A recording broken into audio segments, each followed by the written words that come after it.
दूसरा कमरा खोला ने सब सामान खोल दिया। गांव के लोग बोले नामदेव जी तुम चिंता मत करो, हमने कम्बल बचा लिया, गोदड़ी बचा ली, 2-4 सामान बचा लिया। नामदेव जी के कहाँ धरा? तो वो धरा नामदेव जी उठा के वो भी धर लो, नारायण ओढ़ लो। एक अम्मल ने गोदड़ी तुम भी वो धर लो और दरिया यार उनको ओढ़ दिया, सब आग लगा दी। नामदेव जी पे लोग इतने गुस्सा हो रहा है, इतने गुस्सा कि हम तो आग बुझा रहे हैं, बाकड़ा और डाली दिया। बता तो इतना गुस्सा हो, इतना गुस्सा हो।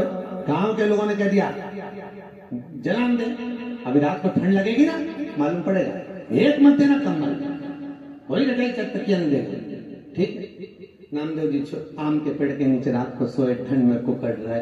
भगवान को लगा मेरा भगत कितना मेरे को प्रेम करे, बताओ। उसको लगा कि मैं अग्नि के रूप में आया तो उन्हें सारा दरवाजा खोल दिया और आग लगवा दी। बता अब मैं कहीं करूं? भगवान ने कहा कुछ भी हो, बेचारा ठंड में मरी जाएगा, क्या करे। भगवान ने ऐसा सुंदर झोपड़ा बनाया, सुंदर मकबल के गादी तकिया सब लाके उड़ाए, एक महल टाइप का सुंदर सा झोपड़ा बना दिया। गांव के लोगों ने विचार करा चलो चल के देखे मरा के जिंदा ठंड के मारे। जो गांव का लोग पहुंचा तो वो तो अच्छा बढ़िया मकान बना, वो में रजाई गद्दा ओढ़ के सोई गया, वो भी मखमल का बड़ा अच्छे से। गांव के लोगों ने जगा के पूछा तो नामदेव जी मकान किसने बनाया? कोई रिश्तेदार आया था? नामदेव जी बोले हमारा तो एक ही रिश्तेदार है, वही आया होगा। नामदेव जी मकान बड़ा अच्छा बनाया, एक आध मकान हमारा भी बनवा दो। नामदेव जी ने कहा लगाओ आग अपने घर में।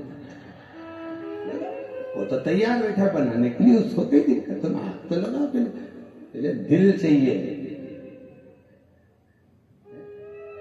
ने उंगली कटाओ ने शहीदों में नाम लिखा तो कई मतलब है। दिल चाहिए, चित्त वृत्ति चाहिए, परमात्मा के प्रति पूर्ण समर्पण चाहिए, वो मिलेगा, पूरा मिलेगा। परंतु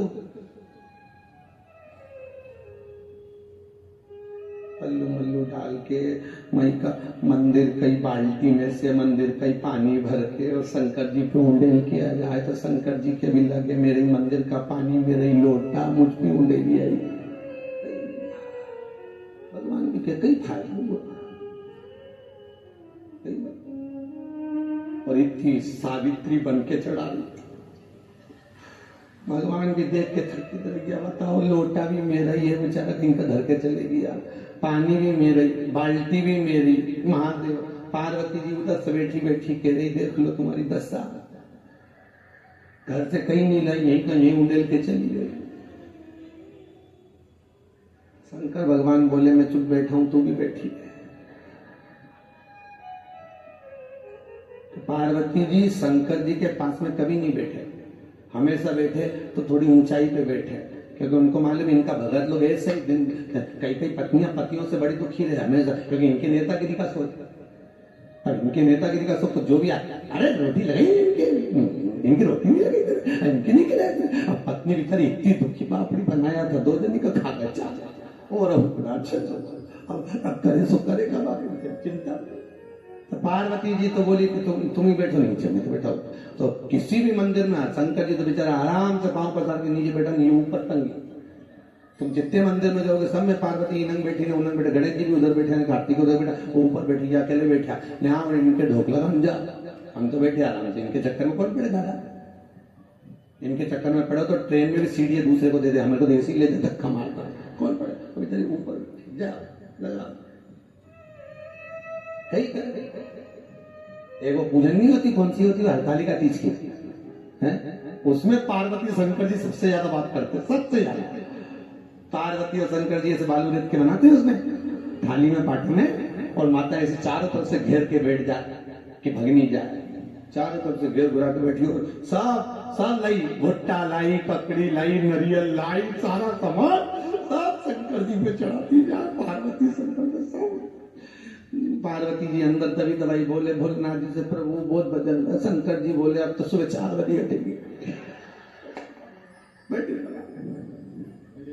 दबा आराम से।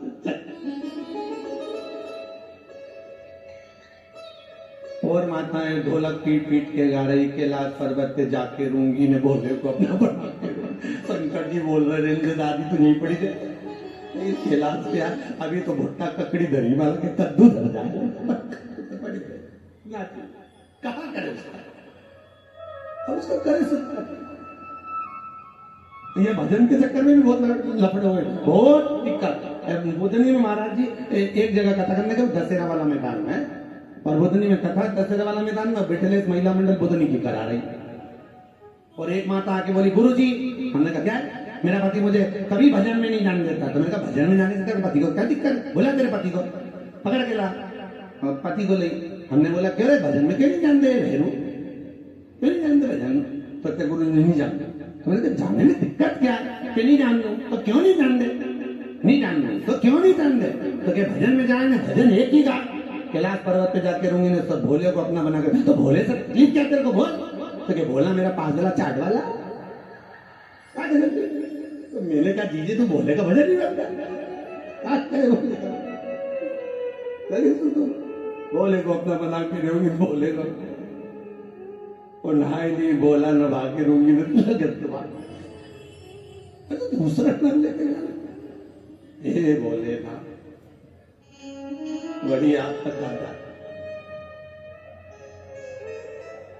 बड़ी आफत, बहुत ध्यान रखते। ऐसी एक बार नर्मदा जी के घाट पर महाराज का था, और नर्मदा के घाट पर का था, तो सारे गांव के लोग बोले गुरु जी चलो नर्मदा जी नहा ले अपन, तो चलो हमने कहा नर्मदा नहा ले। नर्मदा नहाए तो उन्होंने वहीं पे बाटी सेकी, और वहीं बाटी सेकी, और बाटी सेकी तो बाटी सेक कैसे जो जजमान भोजन कर रहे थे, और भोजन करे तो उसकी एक बाटी टूटी, तो उसमें से बाली बाल निकला बाटी के अंदर से। अब जो बाली बाल निकला तो डर गए, महाराज ये क्या हो गया, ये क्या हो गया?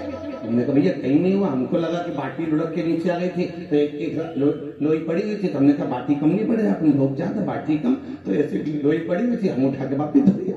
हमको क्या मालूम था कि बच्चे की मुंडन उसकी हमें क्या